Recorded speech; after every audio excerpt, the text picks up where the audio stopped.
Hello friends, आप सभी का आपकी अपने यूट्यूब चैनल पर बहुत स्वागत है। आज की इस वीडियो में हम कंप्यूटर के टॉप 50 क्वेश्चंस डिस्कस करेंगे। ये जो क्वेश्चंस की सीरीज़ आपके लिए रहेगी 1000 क्वेश्चंस की सीरीज़ रहेगी, जो आपकी एसएससी चंडीगढ़ पीआरटी के एग्ज़ाम में भी हेल्पफुल रहेंगे और साथ में जो ईएमआरएस का जो पीजीटी, टीजीटी या पीआरटी एग्ज़ाम होना है, उसमें भी आपको इन क्वेश्चन से कुछ क्वेश्चन देखने को मिल सकते हैं। ठीक है, ज़्यादा टाइम ना वेस्ट करते हुए हम शुरू करते हैं क्योंकि आप सभी के पास बहुत ही कम समय बचा है। फर्स्ट क्वेश्चन है, special effects used to introduce slides in a presentation are called. अभी आपने देखा जैसे ही मैंने ये स्लाइड शो स्टार्ट किया तो ये स्लाइड के अंदर कुछ मूवमेंट हुई, उस मूवमेंट को हम क्या बोलते हैं? इफेक्ट, कस्टम एनिमेशन, ट्रांजिशन और एनिमेशन। ठीक है, तो यहाँ पे आपका आंसर रहेगा ट्रांजिशन। जब हम किसी टेक्स्ट को मूव करते हैं तो उसको हम क्या बोलते हैं? एनिमेशन। जब हम स्लाइड को मूव करते हैं तो उसको हम क्या बोलते हैं? Transition. CRT is a type of, CRT की फुल फॉर्म है कैथोड रे ट्यूब। ये किसकी टाइप है? कीबोर्ड की, मॉनिटर की, माउस की या प्रिंटर की? तो ये किसकी टाइप है? मॉनिटर की। ठीक है, it is a type of monitor. Monitor की और भी टू टाइप्स होती हैं, LCD और LED। LED light emitting diode full form है इसकी, और LCD की फुल फॉर्म क्या है? Liquid crystal diode. Notebook, laptop, palm and handheld computers comes under the category of computers। यहाँ पे हमारे पास 4 ऑप्शंस दिए हैं इन्होंने। मेन फ्रेम कंप्यूटर्स वो वाले कंप्यूटर्स होते हैं जो पूरे के पूरे रूम जितने बड़े होते हैं, they are very big in size. Digital computers, जितने भी कंप्यूटर्स होते हैं वो सारे के सारे डिजिटल कंप्यूटर्स ही होते हैं। हाइब्रिड, ये मेनली वो वाले कंप्यूटर्स हैं जिनको हम मेडिकल डायग्नोस या मेडिकल लैब्स के अंदर यूज़ करते हैं। हमारे पास फिर ऑप्शन क्या बचा? पोर्टेबल। पोर्टेबल का मतलब क्या है? हम एक कंप्यूटर को ईजिली एक जगह से दूसरी जगह तक लेके जाना। ठीक है, तो लैपटॉप को भी आप एक जगह से दूसरी जगह तक ईजिली लेके जा सकते हैं, और जो हैंड हेल्ड जैसे आपके मोबाइल डिवाइसेस हैं उनको भी आप ऐसे ही लेके जा सकते हैं। तो आपका आंसर इसमें क्या रहेगा? Portable. Basic is dash language. तो बेसिक आपकी कौन सी लैंग्वेज है? प्रोसीजरल लैंग्वेज है ये, प्रोसीजरल। ठीक है, जो C++ है वो आपकी कौन सी लैंग्वेज है? Object oriented. ये आपको सिर्फ याद रखना है, इसके बारे में डिस्कस हम किसी और वीडियो में करेंगे। Making a field dash means that it can not be left blank. आप उसको ब्लैंक नहीं छोड़ सकते, मतलब उसके अंदर कुछ ना कुछ लिखना आपके लिए बहुत ज़रूरी है। जैसे आप कोई फॉर्म फिल करते हैं तो यहाँ पे नेम का ऑप्शन होता है, उसके आगे जो बॉक्स होगा वो हमेशा आप देखोगे कंपलसरी किया होगा, आप उसके अंदर आपको कुछ अपना नेम लिखना ज़रूरी रहेगा। या फिर कुछ फील्ड ऐसे होते हैं जिनके आगे स्टार मार्क होता है, मतलब वो फील्ड क्या है? रिक्वायर्ड फील्ड है, उसके अंदर कुछ ना कुछ लिखना कंपलसरी है। तो यहाँ पे आपका आंसर क्या रहेगा? रिक्वायर्ड। ठीक है, उसके बाद है a machine associated with card based data processing. तो ऐसी मशीन्स को हम क्या बोलते हैं? Collator. ILLIAC is a dash computer. देखिए इसकी फुल फॉर्म में क्या है? ऑटोमेटिक। ये ऑटोमेटिक है। ऑटोमेटिक कंप्यूटर्स कौन से होते हैं? Super computers. Which function in Excel is use to combine text for multiple cells. देखिए यहाँ पे अगर आपको कई बार हमें क्वेश्चन नहीं आता होता पेपर में, हमने ऑप्शन एलिमिनेट करना सीखना है। अभी यहाँ पे क्या हो रहा है, आप देखेंगे यहाँ पे इन्होंने बोला टेक्स्ट, मतलब जो ऐसा फंक्शन हमें कोई चूज करना है जो टेक्स्ट के ऊपर काम करता हो, मतलब ए के ऊपर BCD अल्फ़ाबेट्स के ऊपर काम करता हो। और यहाँ पे जो हमारे ऑप्शंस हैं, सम, एवरेज, मैक्स, ये तीनों के तीनों ऑप्शंस क्या हैं? न्यूमेरिकल फंक्शंस हैं। सम हम न्यूमेरिक फंक्शंस का करेंगे, 1 2 3 का करेंगे, एवरेज भी हम नंबर्स की निकाल लेंगे, मैक्सिमम भी हम नंबर्स के बीच में से फाइंड आउट करेंगे। तो हमारे पास टेक्स्ट बेस्ड के लिए कौन सा फंक्शन बचा? कनकैटिनेट। तो आपका आंसर इसमें क्या रहेगा बेटा? कनकैटिनेट।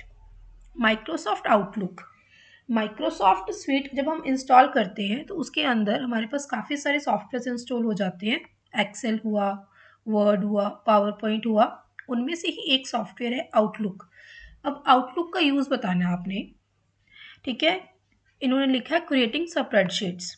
आप ये मुझे कमेंट बॉक्स में बताओगे स्प्रेडशीट क्रिएट करने के लिए हम कौन सा सॉफ्टवेयर यूज़ करते हैं, डिज़ाइनिंग ग्राफिक्स के लिए हम कौन सा यूज़ करते हैं और डेटाबेसिस के लिए हम कौन सा यूज़ करते हैं।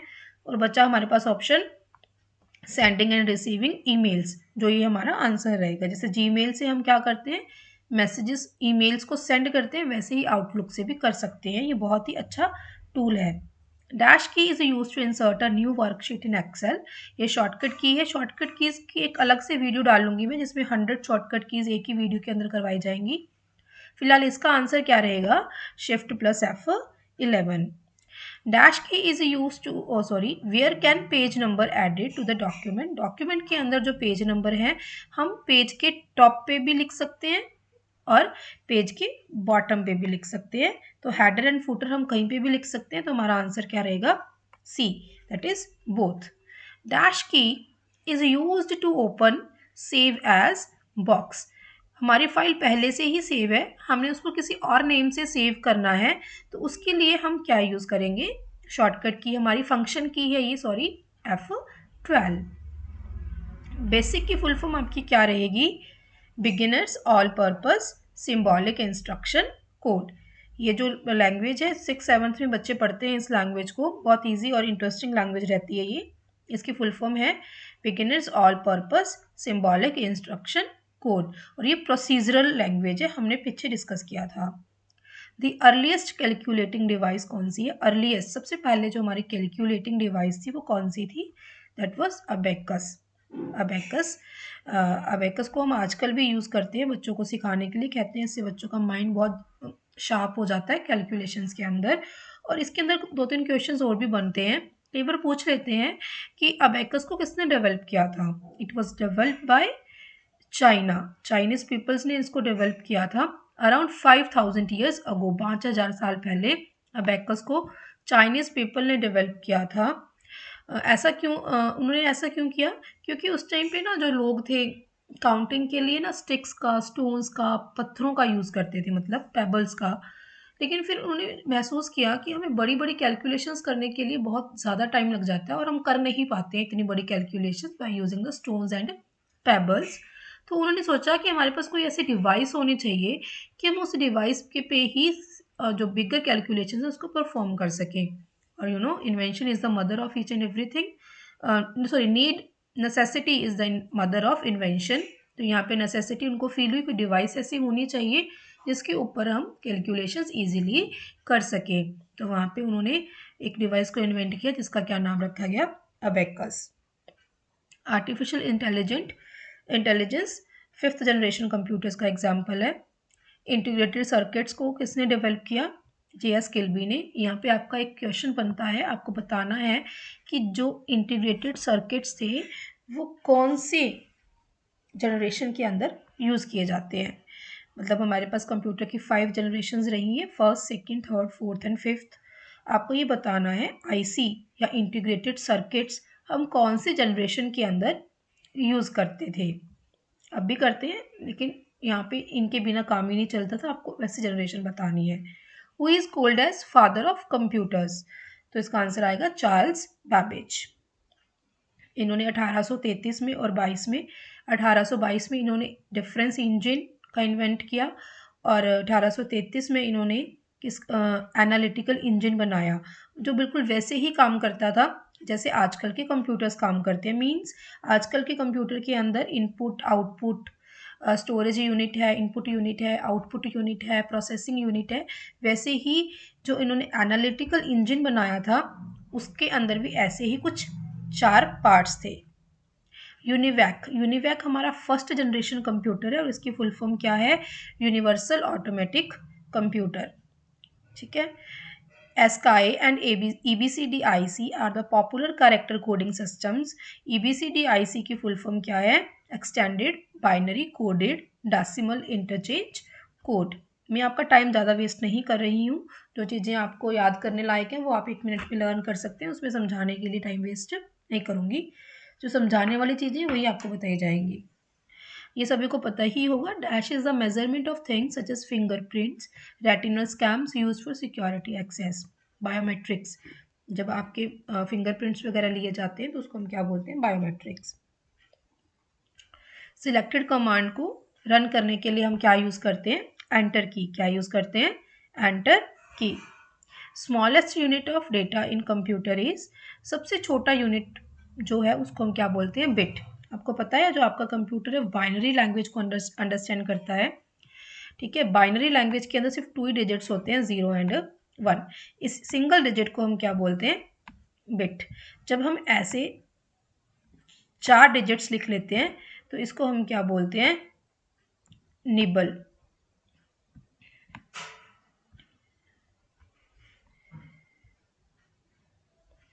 जब हम ऐसे 8 यूनिट्स को लिख लेते हैं तो हम 8 बिट्स को लिख लेते हैं तो उसको हम क्या बोलते हैं, बाइट। तो आप कह सकते हैं जो बिट है वो सिंगल डिजिट है, सिंगल बाइनरी डिजिट है, और निबल है वो 4 डिजिट्स है, और जो बाइट है वो 8 बाइनरी डिजिट्स हैं।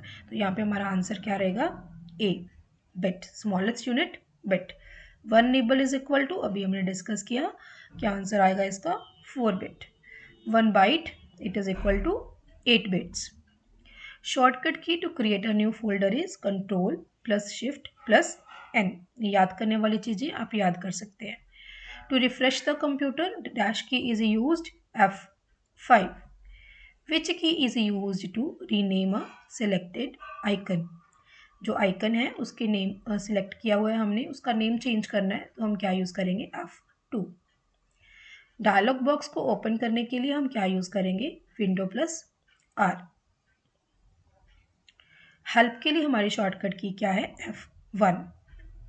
कंट्रोल ऑल्ट एंड शिफ्ट, इनको हम क्या बोलते हैं, मॉडिफायर कीज, मॉडिफायर कीज। और यहाँ पे हमने फंक्शन की, ऑल्टरनेट कीज और प्राइमरी के बारे में लिखा हुआ है। ये कौन सी कीज होती है ये आपको कमेंट में बताना है मुझे।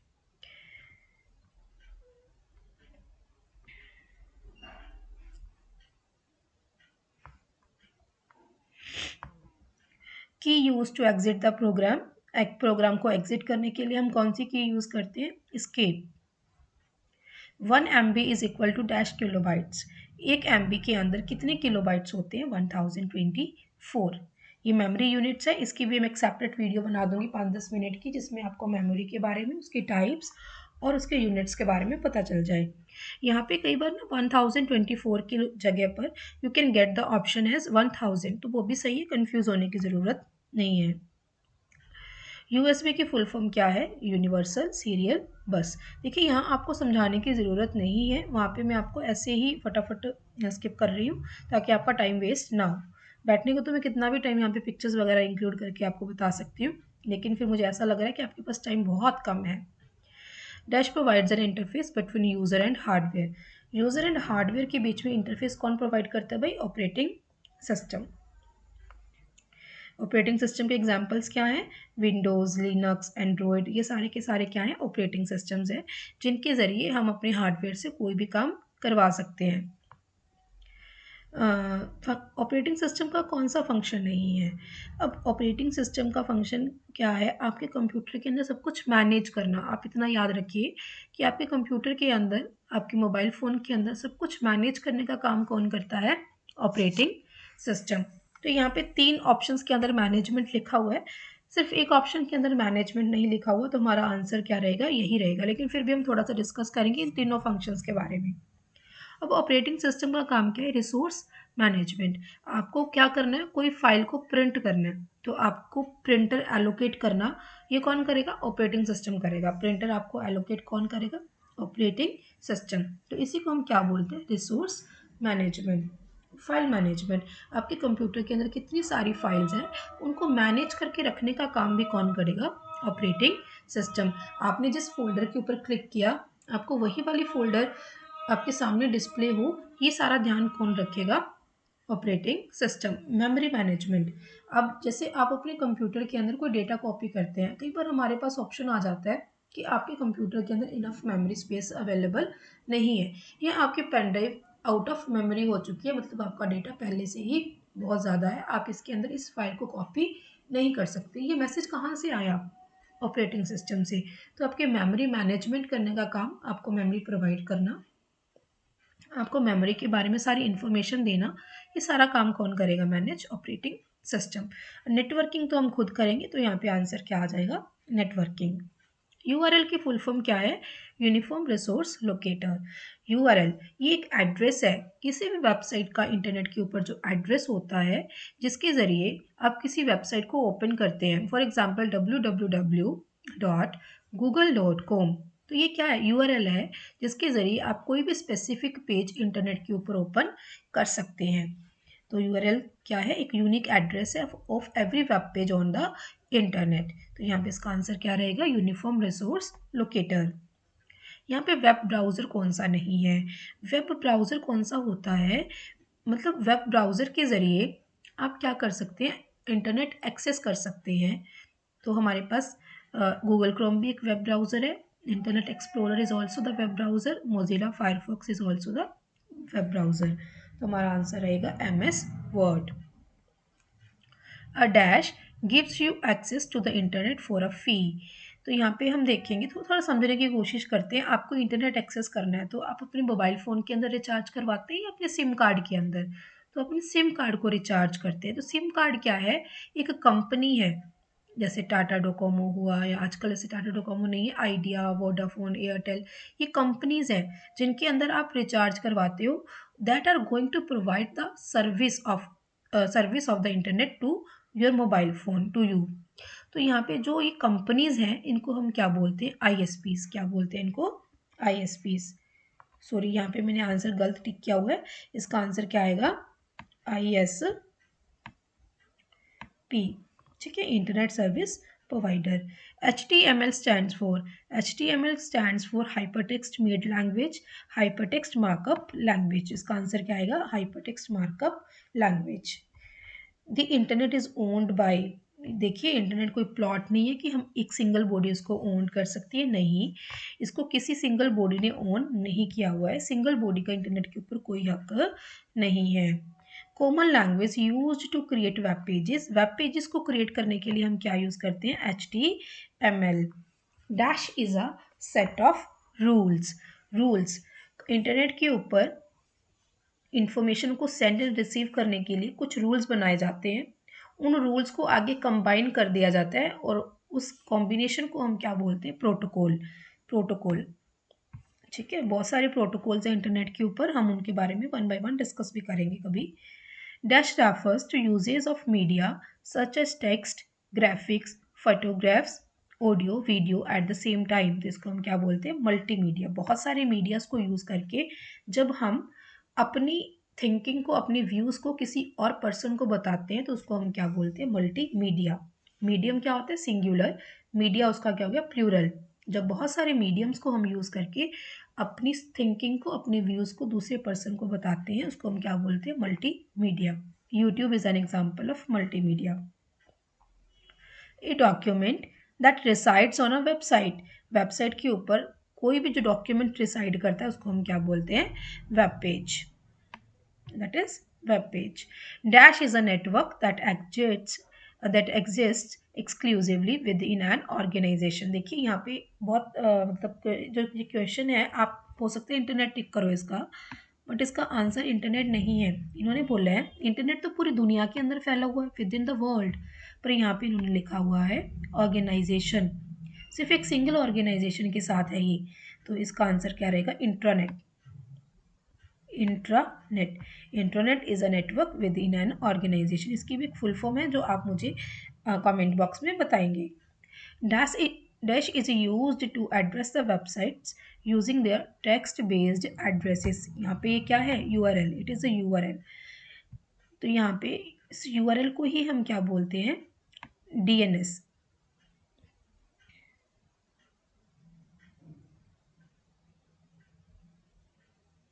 ठीक है, डोमेन नेम सर्वर।